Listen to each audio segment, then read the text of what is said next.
Good evening, guys. Today, I am describing the topic the noun case and relation. इसके पहले मैंने जो topic आपको डिफाइन किया था वो था द नाउन नंबर. यहाँ पे हम देखते हैं कि how many types of the work of noun which are applied in the sentences. There are many types of work of noun.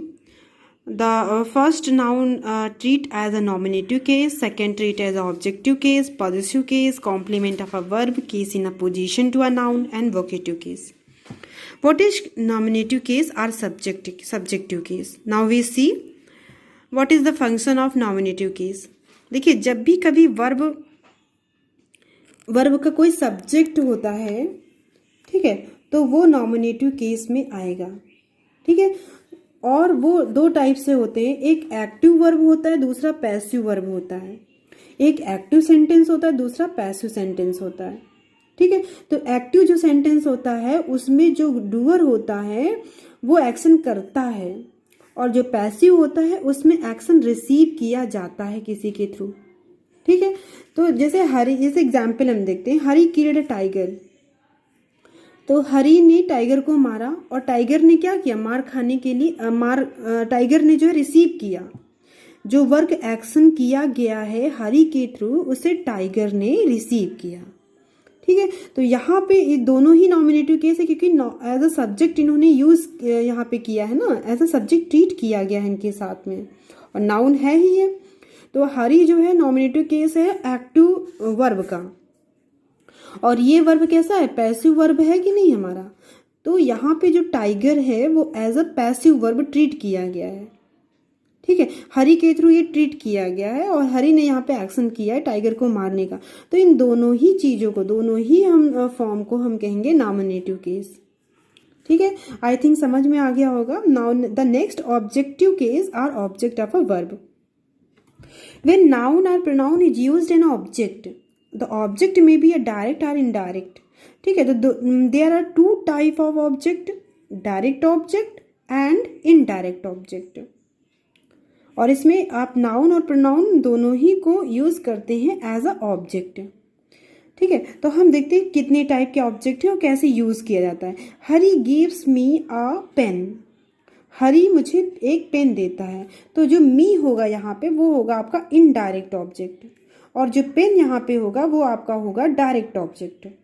Okay, now the next example. Ramesh taught Gopal English. Ramesh ने गोपाल को English पढ़ाया. तो गोपाल यहाँ पे क्या है, चूंकि लिविंग बीइंग है. ठीक है, तो यहाँ पे गोपाल क्या है, इनडायरेक्ट है. तो जो भी लिविंग है थिंग्स होती हैं वो इनडायरेक्ट ऑब्जेक्ट होंगे, और जो नॉन लिविंग थिंग्स होंगे वो होंगे डायरेक्ट ऑब्जेक्ट. ठीक है, तो गोपाल क्या है, इनडायरेक्ट ऑब्जेक्ट है, और इंग्लिश क्या है, डायरेक्ट ऑब्जेक्ट है. Now we see the direct object. ठीक है, there are two type of object, direct object and indirect object. तो डायरेक्ट ऑब्जेक्ट जो होगा वो नॉन लिविंग थिंग्स होगा.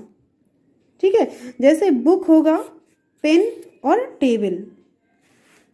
This is also called accusative object, और इसी डायरेक्ट ऑब्जेक्ट को हम कहेंगे एक्यूजेटिव ऑब्जेक्ट. तो कभी भी कंपटीशन में अगर आए, जैसे टेट के एग्जाम में आ जाए कि जैसे पिछली बार डिक्लेरेटिव आया था. ठीक है, तो डिक्लेरेटिव कौन सा है, तो आपका जो अफर्मेटिव सेंटेंस होगा, जो असर्टिव सेंटेंस होगा वो डिक्लेरेटिव सेंटेंस होता है. ठीक है, तो इसी तरीके से अगर डायरेक्ट ऑब्जेक्ट ना आके कहा जाए एक्यूजेटिव ऑब्जेक्ट बताइए, या सीटेट में पूछा जाए एक्यूजेटिव ऑब्जेक्ट क्या होता है, तो आपका जो डायरेक्ट ऑब्जेक्ट होगा वही आपका एक्यूजेटिव ऑब्जेक्ट होगा. Now we see indirect object. तो लिविंग थिंग्स जैसे मोहन, श्याम, सीता, गीता. ठीक है, तो जो भी लिविंग थिंग्स होगा वो होगा आपका इनडायरेक्ट ऑब्जेक्ट, और इसी इनडायरेक्ट ऑब्जेक्ट को हम कहते हैं डेटिव ऑब्जेक्ट. ठीक है, इसी इनडायरेक्ट ऑब्जेक्ट को हम क्या कहेंगे, डेटिव ऑब्जेक्ट कहेंगे. Now we see possessive case. To describe relation with one noun to another as a possessive case we always use. ठीक है, तो हम यूज करते हैं एपोस्ट्रॉफी एस यूज करते हैं, और या हम यूज करते हैं ऑफ. जैसे एग्जाम्पल हम लेते हैं पजेसिव केस में, मतलब पोजीशन बताने के लिए हम पजेसिव केस को यूज करते हैं नाउन में, तो या तो हम एपोस्ट्रॉफी एस यूज करेंगे या हम करेंगे ऑफ। तो जैसे एग्जाम्पल लेते हैं, Mohan went to Sohan house. Mohan Sohan के हाउस गया था। तो सोहन और हाउस के बीच में पोजीशन दिखाने के लिए हमने यूज किया है apostrophe S. Next, the wall of house, इस घर की दीवार। तो यहाँ दीवार किसकी? घर की दीवार है, मंदिर की दीवार नहीं है। किसकी दीवार है? घर की दीवार है। तो हमने यहाँ पे पोजीशन ऑफ के थ्रू दिखाया है। Fell down on the earth, पृथ्वी पर गिर गई, यानी अर्थ पे गिर गई। तो of is used here tolerate wall with house, sorry to relate wall with house. ठीक है, हाउस को वॉल के साथ रिलेट करने के लिए ऑफ का यूज किया गया। There are many ways to use possessive case in the sentences. अब इसके लिए भी बहुत सारे रूल होते हैं सेंटेंसेस में। Now we see the first rule of possessive case. With singular noun apostrophe s, यानी सिंगुलर नाउन के साथ हम यूज करेंगे एपोस्ट्रॉफी एस। जैसे मोहन क्या है? सिंगुलर नाउन है, और इसके साथ हमें जब भी पोजीशन दिखाना है तो सिंपल सा एपोस्ट्रॉफी एस और प्लस नेक्स्ट नाउन को यूज करेंगे। तो Mohan's house, cat's tail, Radha apostrophe s लगा दिया और लिखा पेन। अब रूल नंबर सेकंड देखते हैं। With plural noun only apostrophe, अगर प्लूरल नाउन होगा तो हम कैसे यूज करेंगे? तो वहां पे हम एस यूज ना करके ओनली एपोस्ट्रॉफी यूज करेंगे। जैसे 3 days, अब यहाँ पे डेज लिखा हुआ है तो एपोस्ट्रॉफी सिंपल यूज कर दिया हमने एस के जस्ट बाद, और फिर लिखा लीव, यानी 3 दिनों की छुट्टियां। फ्रेंड्स बुक्स, मित्रों की किताबें। ठीक है, now we see the next rule, rule number 3।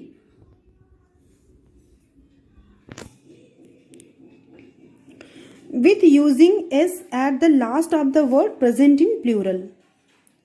ठीक है, without using s at the last of the word present in plural. ठीक है, वही चीज है जैसे apostrophe s is used here. जैसे चिल्ड्रन, तो चिल्ड्रन क्या है? अब देखिए यहाँ पे चिल्ड्रन है आपका प्लूरल है, प्लूरल है ना, और इसके जस्ट बाद अब यहाँ पे हमने कहा था कि जो भी प्लूरल नाउन होगा तो सिर्फ एपोस्ट्रॉफी यूज करना, लेकिन कुछ ऐसे प्लूरल होते हैं जहाँ पे यस यूज ना करके प्लूरल बनाए जाते हैं। जैसे चाइल्ड का क्या प्लूरल होगा? चिल्ड्रन होगा, तो चिल्ड्रन के साथ हम एपोस्ट्रॉफी एस यूज करेंगे।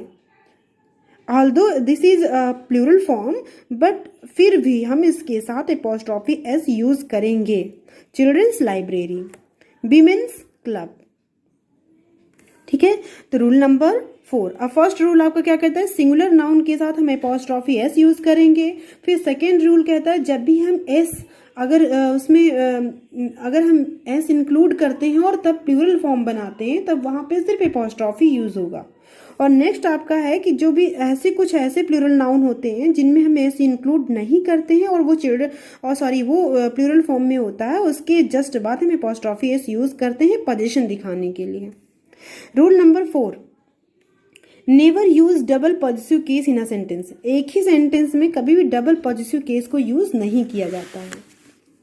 जैसे रामाज ब्रदर्स सिस्टर, ये दोनों ही मिस्टेक है, रॉन्ग हो जाएगा, इनकरेक्ट हो जाएगा। ठीक है, सिस्टर हैज डाइड, तो इसको लिखने के लिए हम क्या करेंगे? ऑफ का यूज करेंगे। किसी एक नाउन के साथ हम ऑफ यूज कर देंगे, बस ये हमारा का सेंटेंस हो जाएगा करेक्ट। जैसे the sister of Rama's brother has died, the sister of Ram यानी राम की बहन का भाई मर चुका है। अब ये सेंटेंस आपका हो जाएगा करेक्ट, यानी कभी भी डबल पॉजिटिव केस को यूज नहीं किया जाता है एक सेंटेंस में। रूल नंबर 5 क्या कहता है? 2 or more people then apostrophe is always applied with the last noun। जैसे 2 लोगों का एक नाउन से पोजीशन हो, तब हम क्या इस कंडीशन में क्या करेंगे? जैसे लिखा है Mohan's and Hari's house is under construction, यानी मोहन और हरी दोनों का एक घर है और वो अंडर कंस्ट्रक्शन है। तो इस कंडीशन में मोहन के साथ एपोस्ट्रॉफी ना यूज करके लास्ट वाले के साथ एपोस्ट्रॉफी यूज करेंगे, और जो ये हाउस है इसका कनेक्शन आपका मोहन से भी हो जाएगा विदाउट यूजिंग एपोस्ट्रॉफी। अगर आप इसके साथ एपोस्ट्रॉफी यूज करेंगे तब ये मिस्टेक हो जाएगा। नाउ द नेक्स्ट है मोहन एंड हरीज। ठीक है, तो हरी के जस्ट बाद आपने एपोस्ट्रॉफी यूज कर दिया, और ये जो हाउस है इसका कनेक्शन मोहन के, यानी मोहन के हाउस और हरीज का हाउस, दोनों का हाउस। तो Mohan and Hari's house is under construction, दोनों का हाउस अंडर कंस्ट्रक्शन है। एक और रूल कहता है कि अगर हम इन दोनों के डिफरेंट हाउसेस को बताएं तब हम क्या करेंगे, तो इस कंडीशन में हम 2 एपोस्ट्रॉफी यूज कर सकते हैं। जैसे मोहन का भी घर है और हरीश का भी घर है, यानी मोहन और हरीश दोनों के घरों को अंडर कंस्ट्रक्शन में लिया गया है, यानी अंडर कंस्ट्रक्शन है, चल रहा है कंस्ट्रक्शन। तो ऐसे में डिफरेंट घर को दिखाने के लिए हम यहाँ पे हाउसेज यूज करेंगे और इन दोनों के साथ हम एपोस्ट्रॉफी एस यूज करेंगे। ठीक है, अगर हम एक घर को दोनों के साथ रिलेट करेंगे तो सिर्फ लास्ट वाले के साथ हम एपोस्ट्रॉफी एस यूज करेंगे। लेकिन अगर घर ज्यादा है, यानी 2 घर हैं और दोनों का अलग अलग पोजीशन दिखाने के लिए हम दोनों के साथ एपोस्ट्रॉफी एस यूज करेंगे। ठीक है, जैसे Stacy and Steph's car is old, ये भी सही होगा, और Stacy's and Steph's cars are old, दोनों की कार ओल्ड हो गई, तो ये भी सही हो जाएगा। Now the rule number 6. When animate object treat as an animate object. When inanimate object treat as an animate object. With the help of personification we can apostrophe.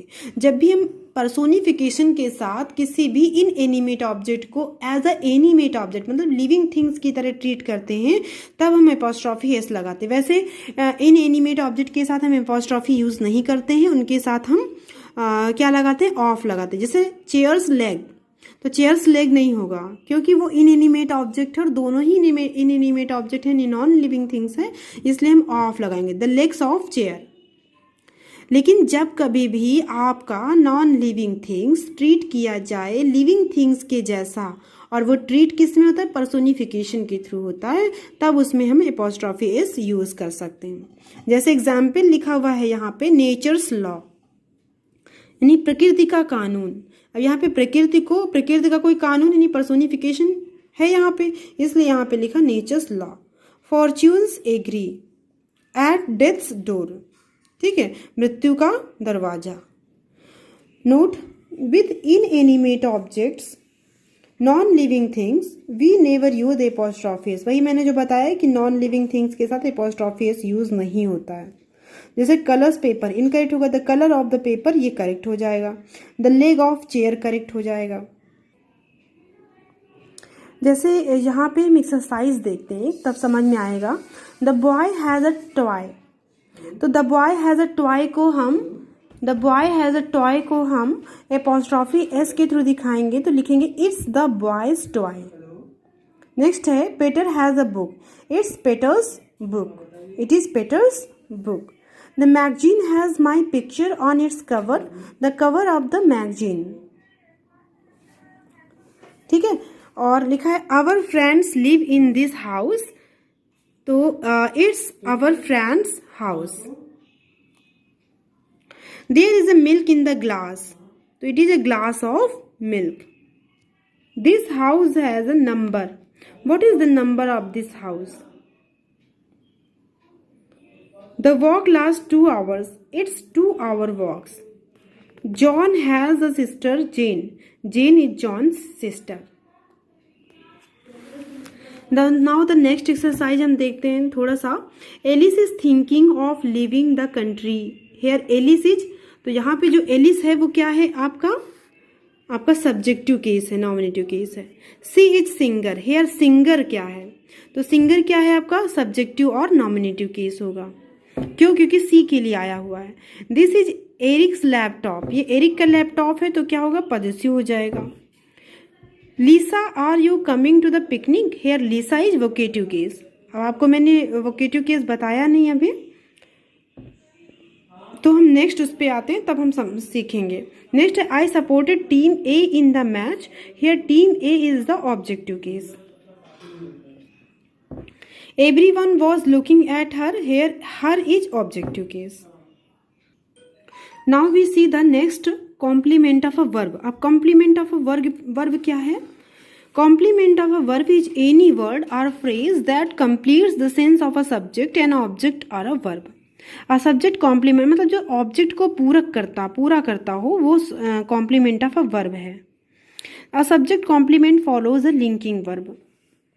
जैसे Ramesh is a teacher, Ramesh एक अध्यापक है, तो यहाँ पे teacher क्या है? Complement है। His brother was a doctor, उसका भाई डॉक्टर था, तो यहाँ पे डॉक्टर क्या है? कॉम्प्लीमेंट है। सी लुक्स हैप्पी, हैप्पी क्या है? कॉम्प्लीमेंट है। ठीक है, अब हम देखते हैं case in apposition to a noun क्या है। When two noun come for one person or things, then second noun is case in opposition of first noun। जैसे दो नाउन आए हुए हो और एक ही नाउन को अप्रिशिएट करने के लिए हो या उनका एपिथेट बताने के लिए हो या उनका प्रोफेशन बताने के लिए हो, तब हम क्या करते हैं? जैसे लिखा Ramesh the doctor saved the patient, मतलब रमेश है और डॉक्टर भी है वो। रमेश द डॉक्टर, रमेश एक डॉक्टर है, तो यहाँ पे इन्होंने कॉमा लगा दिया है और डॉक्टर कर दिया, फिर इन्होंने वर्ब लगाया है द पेशेंट। तो इस कंडीशन में जो द डॉक्टर है वो केस इन अपोजिशन है किसका? रमेश का है। लिखा हुआ है doctor is case in opposition of Ramesh. ठीक है, तो जब भी इस तरह कॉमा लगा के और उसी नाउन के बारे में कोई चीज़ बताई जा रही है, उसका प्रोफेशन एज अ उसका नेक्स्ट नाम बताया जा रहा हो, कोई एपिथेट बताया जा रहा हो, तो वो नाउन इन अपोजिशन होगा। नेक्स्ट नॉमिनेटिव ऑफ एड्रेस या vocative case. The vocative case is used for a noun that identifies a person being addressed or occasionally for the determiners of that noun. ठीक है, तो ये as a noun use होता है, identify करता है person को, मीन्स एड्रेस करके अगर किसी भी चीज़ को हम लिखते हैं तो वो वोकेटिव केस होता है। जैसे मोहन कम हेयर, यानी मोहन को बुला के कह रहा है Mohan come here, boys sit down. ठीक है, तो इस तरीके से ये वोकेटिव केस होगा। मतलब मीन्स जब भी कभी आप किसी ह्यूमन बीइंग, किसी पर्सन को इंडिकेट करके कोई भी बात करते हैं तो उस कंडीशन में वहाँ पे वो नाउन पर्टिकुलर वोकेटिव केस होगा, क्योंकि आपने उस नाउन को आपने क्या किया? एड्रेस किया है। जैसे Mohan and boys is in addressing from, so this is vocative case. अब अगर आपको कोई भी एक्सरसाइज दी जाए और पहचानने के लिए कहा जाए तो आप पहचान सकते हो। जैसे लिखा mister Ram is an intelligent boy, तो यहाँ पे मिस्टर राम को अंडरलाइन करके कहा गया, तो ये क्या है? नॉमिनेटिव केस है। I met your sister, your sister क्या? ऑब्जेक्टिव केस है। द पेंटर क्या है? नॉमिनेटिव केस है। आई क्या है? नॉमिनेटिव केस है। The vendor sells mangoes, mangoes क्या? ऑब्जेक्टिव केस है। The book is the table क्या है? ऑब्जेक्टिव केस है। This is one of the policies, objective case है। ठीक है, गेट हिम, चूंकि हिम क्या है? ऑब्जेक्टिव केस में है, तो ऑब्जेक्टिव केस होगा। दिस इज योर क्या हो जाएगा? योर पेंसिल, मतलब तुम्हारा पेंसिल पे पोजीशन है तो पॉजिटिव केस हो जाएगा।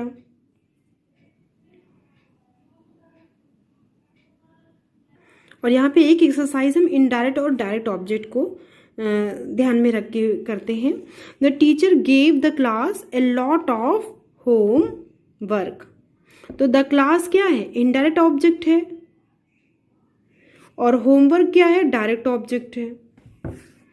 ही showed the police man his driving licence, यहाँ पुलिसमैन क्या है? इनडायरेक्ट ऑब्जेक्ट है। इनडायरेक्ट ऑब्जेक्ट को हमने क्या कहा था? Dative object.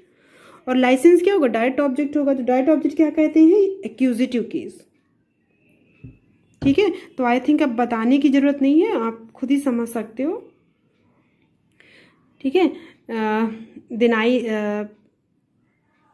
end this video. If you like my channel, please subscribe my